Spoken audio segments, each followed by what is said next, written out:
Bonjour et bienvenue dans notre podcast partenaire consacré aujourd'hui à l'Escale, le point d'accueil et d'écoute jeune du Centre communal d'action sociale de la ville de Nice. Nous sommes en présence de Franck Giquelet, responsable de l'Escale. Bonjour, Bonjour. est-ce que vous pouvez vous présenter s'il vous plaît? Alors donc je suis Franck Giquelet, je suis le responsable du point d'accueil Coup de Jeunes du Centre communal d'action sociale de la ville de Nice. Est-ce que vous pouvez nous présenter l'Escale? Alors l'Escale, c'est une structure qui est dédiée aux jeunes de 11 à 25 ans, mais aussi à leurs parents.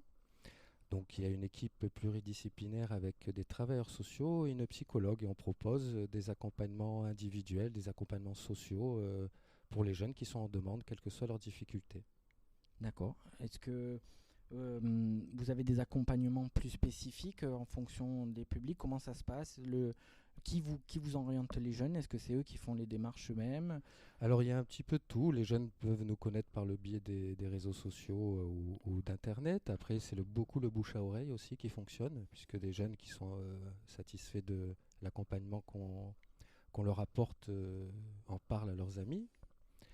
Et puis, je vous dis, comme c'est un accueil vraiment généraliste, un jeune peut venir nous voir pour une simple information, une orientation, pour évoquer une difficulté avec un ami, avec l'école, avec la famille, pour aussi beaucoup l'accès aux droits au niveau de la santé, du logement, de l'insertion.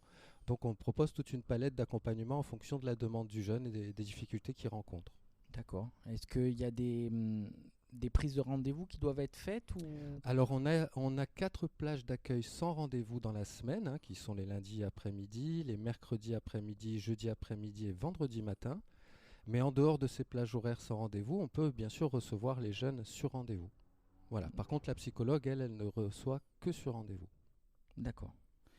Donc à partir de début avril, vous proposez une permanence dans nos locaux de Cap Jeunesse. Est-ce que vous pouvez nous en dire plus sur cette permanence? Alors exactement, donc un éducateur spécialisé de la structure sera présent dans les locaux de Cap Jeunesse les premiers et troisièmes mardis de chaque mois.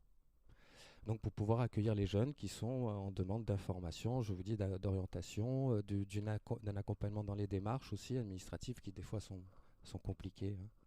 Et donc voilà, il est là pour l'écouter, l'accompagner et lui faciliter ces différentes démarches. D'accord. Est-ce que, par exemple, vous pouvez nous présenter une situation type d'un jeune qui est en difficulté et comment ça se présente Alors, c'est vrai que sur le plan individuel, on accompagne beaucoup plus les jeunes de plus de 16 ans, voire les jeunes majeurs, parce que c'est la période où ils rencontrent souvent des difficultés au niveau du logement, au niveau de leur insertion du travail. Et donc, on peut régulièrement rencontrer des jeunes qui arrivent et qui n'ont plus de couverture médicale, ont besoin de soins au niveau dentaire, etc. Donc, il y a des étapes à franchir pour l'accès aux droits à ce niveau-là.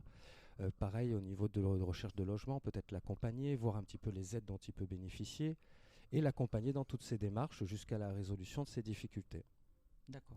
Est-ce que vous faites aussi l'accompagnement sur les inscriptions dans les études On fait tout. C'est-à-dire qu'après, on n'est pas un lieu de prise en charge, c'est-à-dire qu'on va travailler beaucoup avec la mission locale, par exemple, parce que c'est un Oui, bien sûr. partenaire incontournable pour l'insertion des jeunes. Mais après, on est là surtout en complémentarité avec les structures de prise en charge. D'accord. Ben, merci beaucoup. Et pour terminer, est-ce que vous avez un mot de la fin Alors, pour un mot de la conclure? fin, peut-être informer qu'on gère aussi un dispositif d'aide financière au passage du permis de conduire. Donc ça, c'est une aide de 450 € qui est versée directement à l'auto-école en échange de 30 heures de bénévolat. Après, il y a quelques critères, hein, c'est-à-dire que le jeune il doit être domicilié sur Nice, avoir déjà eu le code euh, et, euh, et être non imposable. D'accord. Voilà. Ben, merci pour toutes ces informations et merci d'être venu dans nos locaux de Cap Jeunesse pour ce podcast. Merci à vous de m'avoir accueilli. Au revoir. Au revoir.